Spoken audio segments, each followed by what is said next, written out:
ఇప్పుడు గెలుపు నాదే అంటుండు కదా, మేయర్ కూడా మాదే వస్తున్నది. ఊర్లో వాడికి సిగ్గు లేదు. 2500 మెజార్టీతో వీడు పోయి ప్రచారం చేస్తే అంకాపూర్ గ్రామంలో వాడు గెలవలేడు. ఎవరు గెలిచారు? మా పార్టీలో ఉన్న దేవేందర్ ఇండిపెండెంట్ గా గెలిచిండు. మా పార్టీలో ఉన్నాడు. వీడు పోయి ప్రచారం చేసిండు. నేను ప్రచారం కోలే. 2500 మెజార్టీ ఒక సర్పంచ్ కు సొంత ఊర్లో. ఇలా యంగ్ ఇండియా స్కూల్ ఎట్లా పోతుంది నాకు? నీ తోట పక్కకు, నీ ఇల్లు పక్కకు తీసుకొచ్చి నువ్వు కమర్షియల్ కాంప్లెక్స్ అంటే నడుతుందా? మమ్మల్ని మా మీద 100 మాటలు మాట్లాడింది కదా, ఇలా సమానం చెప్పు. ముఖ్యమంత్రి మీద ఒత్తిడి తెచ్చి నేను దాదాపు 70 కోట్లు తెచ్చేదో అభివృద్ధి చేసిన అని చెప్తున్నాడు. బొంగు తెచ్చి నా బొచ్చి తెచ్చింది. తెమ్మని ఏడు నేను చూడమని ఏడ తెచ్చింది చూపిమని పోదంతా మనం రమ్మని. ఇప్పుడు ఇన్నే ఉన్నావు కదా, వాడు వస్తా నేను వస్తా. ఈ 13 ఎకరాల భూమి కాడికి రమ్మని నువ్వు నీకు వీడియో ఇస్తా, డ్రైవర్ని ఇస్తా, లొకేషన్ ఇస్తా. ఆడ పోయి ఊర్లో అడుగు. తప్పు అంటే నేను మళ్ళీ ఆరుమూరులో అడుగు పెట్టా.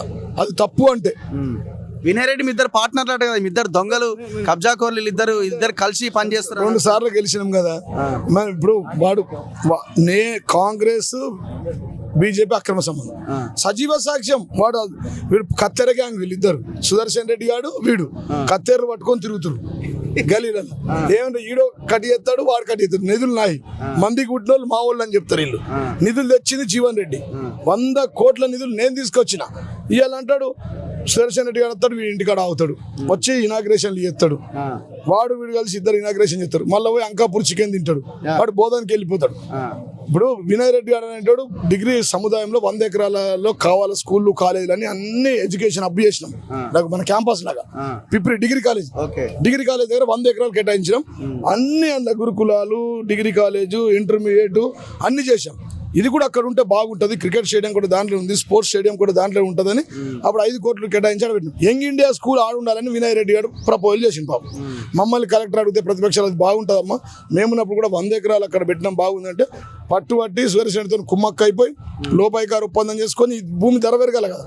యంగ్ ఇండియా స్కూల్ 200 కోట్లది అక్కడికి ట్రాన్స్ఫర్ చేయించింది. భూమికి ఇట్లా భూమి ఇది యంగ్ ఇండియా స్కూల్ తెప్పించింది కదా, గొప్ప విషయం. అందరు రాష్ట్ర వ్యాప్తంగా పాలసీ అది. 60,000 మందికి పింఛన్లు ఇచ్చినట్టు, నేను పింఛన్లు ఇచ్చినట్టు నమ్ముతారు వాడు. కేసీఆర్ అంటే ఆయన మొత్తం రాష్ట్ర వ్యాప్తంగా ప్రతి ఒక్కరికి పింఛన్లు ఇచ్చిండు. ఒక్క రూపాయి నేను సంపాదిస్తలేను, ఒక్క రూపాయి నేను నా జేబుల నుంచి పోవడం తప్ప నేను ఎక్కడ ఏం చేయలేను. ఎవరు బతకాలు బతుకుతున్నారు ఆర్మూర్లో. ఒకప్పుడు అట్లా లేదు ఆర్మూర్లో. ఒకప్పుడు బెదిరింపులు ఉండే. దావుద్ ఇబ్రాహిం మూటలు మొట్టమొదటిసారిగా దుబాయ్ లో ఉన్నప్పుడు అప్పుడు గోల్డ్ స్మగ్లింగ్ అవుతుండే. ఇప్పుడు దావుద్ ఇబ్రాహిం మూటల నుంచి వచ్చిండు. చూసిరా? నేను చెప్తున్నా కదా, ఇది అవాస్తవం అయితే రాజకీయాల నుంచి వెళ్ళిపోతా. అంతేనా? ఇది అవాస్తవం అయితే రాజకీయాల నుంచి వెళ్ళిపోతా. ఇప్పుడు లేబర్ గా పోయింది దుబాయ్కి. అప్పుడు ఏం చేసేదంటే దావుద్ మూట గోల్డ్ కు బాగా విలువ ఉండేది. 5,000 కొంటే 7,000 కలిసి వచ్చేది.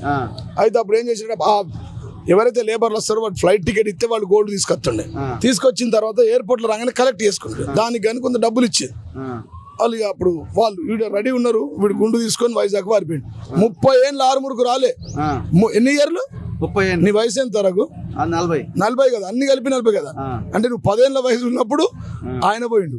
మొన్న 3 నెలల ముందు వచ్చి ఈ మోసపు మాటలు చెప్పి రేవంత్ రెడ్డి గారు కదా తులం బంగారం ఇస్తా, 4,000 పింఛన్లు ఇస్తా, బిడ్డలకు స్కూటీలు ఇస్తా అంటే మా వాళ్ళు మొగులకు ముఖం పెట్టి చేతులకు బెల్లం పెడితే నన్ను ఓడగొట్టిరు, అన్నిలో పెట్టిరు.